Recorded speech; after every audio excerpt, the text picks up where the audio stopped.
गुजर गया, TRE 1 गुजर गया, TRE 2 गुजर गया, TRE 3 गुजर रहा है।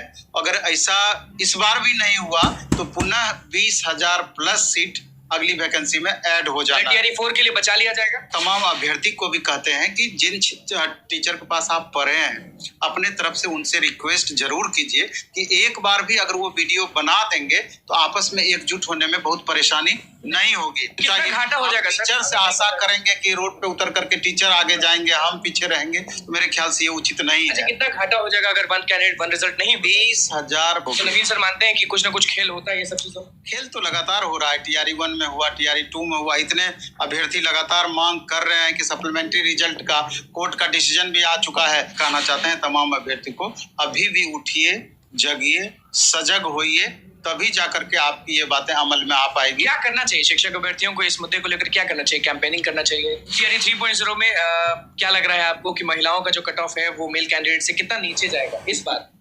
कट ऑफ की बात सुनते हैं आप हंसने लगते हैं। कट ऑफ की बात सुन करके नहीं हंस रहे हैं। पेपर में जरूर उसका नोटिस आया है। TRE 1 TRE 2 का रोस्टर में शामिल किया गया है TRE 3 के, लेकिन अभी तक आधिकारिक तौर पर BPSC के वेबसाइट पर या शिक्षा विभाग के द्वारा ये बातें नहीं कही गई है।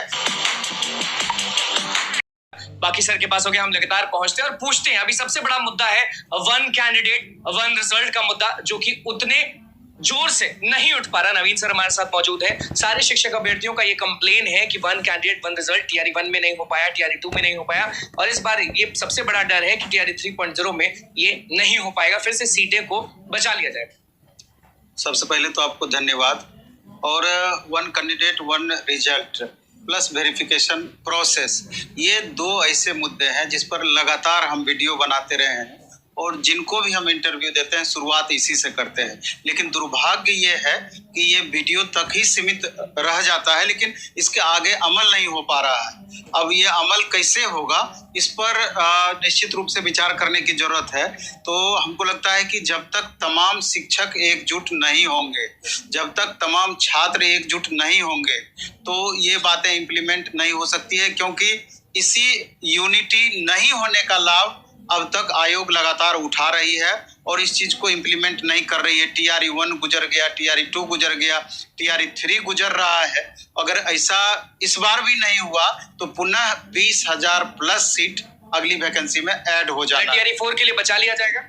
वही बातें हो रही है, तो अभी तक कुछ इसमें होता हुआ नहीं दिख रहा है, जबकि लाख हम कोशिश कर रहे हैं। हर वीडियो में बोलते हैं कि जो भी तमाम शिक्षक हैं इस मुद्दे को सीरियसली लें, और छात्रों से भी हम अनुरोध करते हैं। जितने भी टीचर पढ़ाते हैं उनको आप बोलते हैं? बिल्कुल, जितने भी टीचर शिक्षक अभ्यर्थी को पढ़ाएं सभी से मेरा आग्रह है।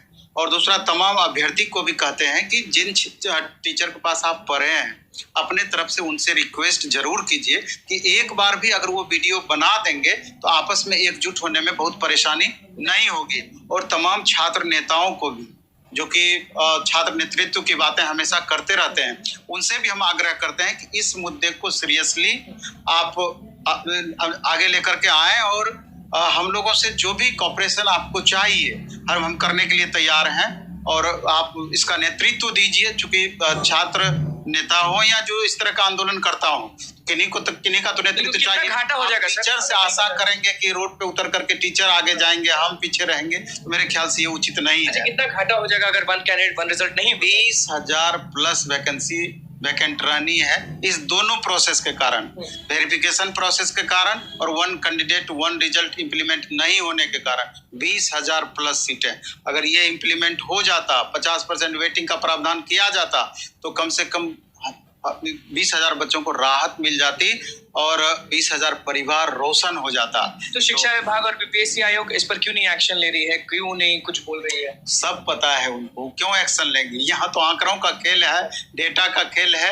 उनको अगली वैकेंसी में 1,60,000 पूरा करना है वैकेंसी। आखिर वो कैसे पूरा होगा? तो ये पहले से सब कैलकुलेट किया हुआ है, इतनी वैकेंसी कैसे पूरी होगी। तो नवीन सर मानते हैं कि कुछ ना कुछ खेल होता है ये सब चीजों? खेल तो लगातार हो रहा है। TRE 1 में हुआ, TRE 2 में हुआ। इतने अभ्यर्थी लगातार मांग कर रहे हैं कि सप्लीमेंट्री रिजल्ट का कोर्ट का डिसीजन भी आ चुका है, लेकिन अभी तक इम्प्लीमेंट नहीं हुआ है। देखना है कि कब तक ये चीज इम्प्लीमेंट होता है। अगर वो भी इम्प्लीमेंट हो जाए तो जिनका मार्क्स बराबर हुआ है उनको मौका मिलेगा टीआरई में। डेट ऑफ बर्थ बराबर हुआ है तो निश्चित रूप से उनको मौका मिलेगा और उतने अभ्यर्थी को तो कम से कम राहत महसूस होगा। हाईकोर्ट से आदेश आ चुका था, फिर भी शिक्षा विभाग कुछ बोल नहीं। जी बिल्कुल बिल्कुल, लेकिन इसलिए फिर से दोबारा से हम कहना चाहते हैं तमाम अभ्यर्थी को, अभी भी उठिए, जगिए, सजग होइए, तभी जाकर के आपकी ये बातें अमल में आ पाएगी। क्या करना चाहिए शिक्षक अभ्यर्थियों को इस मुद्दे को लेकर? क्या करना चाहिए? कैंपेनिंग करना चाहिए?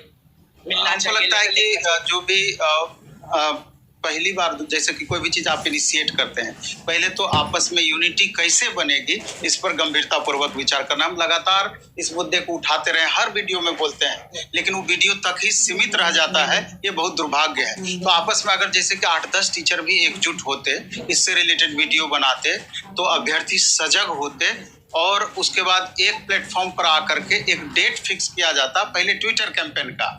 और ट्विटर कैंपेन जब हम एक हैशटैग डिसाइड करके करते तो निश्चित रूप से आयोग अभी पूरी तरीके से सजग है, सरकार भी सजग है, हर छोटी छोटी बातों पर उनका ध्यान जाता है। तो अगर मैक्सिमम स्टूडेंट अगर 3-4 लाख भी ट्वीट हो जाता तो एक प्रेशर बन जाता, सरकार इस पर विचार जरूर करती। टीआरई 3.0 में क्या लग रहा है आपको कि महिलाओं का जो कट ऑफ है वो मेल कैंडिडेट से कितना नीचे जाएगा इस बार?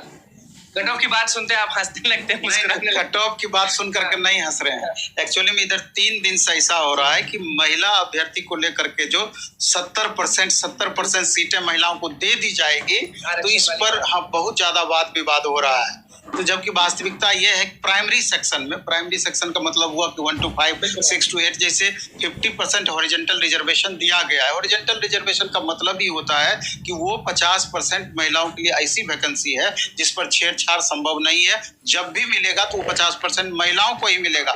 लेकिन इधर जो बाकी का 50% वैकेंसी है उस पर महिला भी दावेदार होंगे, पुरुष कैंडिडेट भी दावेदार होंगे। तो स्वाभाविक रूप से हर कैटेगरी में अगर 10% भी परफॉर्मर महिलाएं हैं, यानी कि जिनका परफॉर्मेंस पुरुष कैंडिडेट के कट ऑफ से ऊपर रहता है, तो स्वाभाविक रूप से इधर का भी 10-15% सीट वो ले सकती हैं। तो इसी को लेकर के डेटा आपका 60% प्लस होता है। लेकिन 11,000 समथिंग वैकेंसी की जो बातें कही जा रही है, अधिका पेपर में जरूर उसका नोटिस आया है, टीआरई 1, टीआरई 2 का रोस्टर में शामिल किया गया है, टीआरई 3 के, लेकिन अभी तक आधिकारिक तौर पर बीपीएससी के वेबसाइट पर या शिक्षा विभाग के द्वारा ये बातें नहीं कही गई है कि ये जो 11,000 समथिंग सीटें हैं सिर्फ महिलाओं की सीटें हैं। नहीं, कहीं पर भी इसकी चर्चा नहीं है, और सिर्फ महिलाओं को ही टीआरई 3 में दे दिया जाएगा इसकी भी चर्चा नहीं है। झूठ मूठ का वाद विवाद इतना ज्यादा बढ़ गया।